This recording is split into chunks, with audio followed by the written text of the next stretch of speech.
Hi, I am here with Paige Olson. She is an 8th grade ELA teacher at Liberty Middle School in West Fargo. And I'm just going to ask her a few questions about cultural diversity in the classroom. All right, so what are some different ways you see students respond to authority?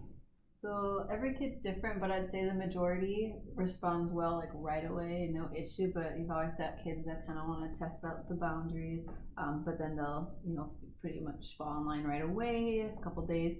But then there's maybe like a handful that throughout the year will constantly be pushing buttons. They tend to be kids who, like I usually find out later, have had some kind of trauma, but I found that having kind of that warm, strict personality, emphasis on the warm with those kids goes a long way. So yeah. All right. What are some ways that you see different personalities in your classes? I mean, some are really loud and vocal right away. Like day one, they're telling me about who they are and want me to know everything, sometimes more than I need to know. Others, it takes a while. I always do something where they have to write letters to me at the beginning of the year and they tell me about their personalities and stuff. So some kids I find out that way, and then I'll ask them questions later and kind of slowly find out about them. But yeah, sometimes even just the way they go about doing assignments or act different during different types of lessons, whether it's like whole class or group, I can kind of slowly start to find out about their personalities. Okay. What are some ways that you have noticed cultural differences, and how did they change your teaching practices, if at all, since over the course of your teaching career? I mean, one thing I really love about this school is the cultural differences are very apparent. There are many, and I like to start off the year being very like welcoming and open to all cultures and walks of life. So I think like students know right away that they're going to be accepted in here no matter who they are, what they believe and or how they dress, all that kind of stuff. So lots of times they'll just tell me things like, hey, like I want to be called they them, like when there's no hesitation, or this is my religion, this is what I practice, and I'm like, oh cool. So that kind of, I think that welcoming environment helps. And then as far as like changing teaching practices, I mean, after COVID, I noticed a lot of lack of empathy and understanding other people. So I started doing some lessons on like acceptance, avoiding stereotypes and microaggressions, and kind of explaining what that is. And kids have been really receptive to that. All right. Have you ever experienced different family structures? If so, what have they been?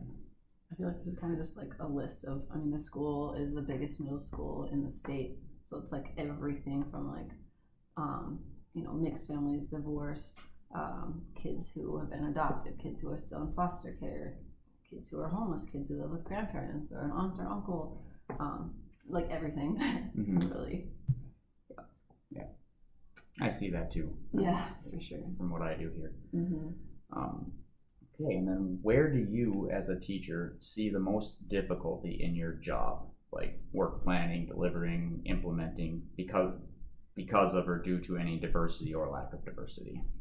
I don't really feel like I struggle with planning. Like we're taught so much about differentiation and changing things up, and even including choice. So I don't feel like I struggle there.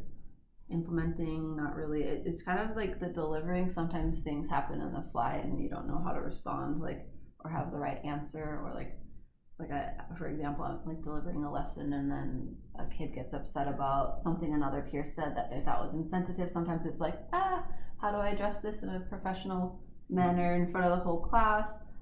But again, kind of just leaning towards that like warm but like strict, like holding them accountable to what's kind, what's appropriate, but also like trying to understand where they're coming from. I do something called empathic responding, where I'm like, say a kid says, Miss Freudland, if you can hear this message, please dial 9004. Miss Freudland, 9004. Thank you. That's okay. It's good. We're in a school. Yeah, and that's what happens.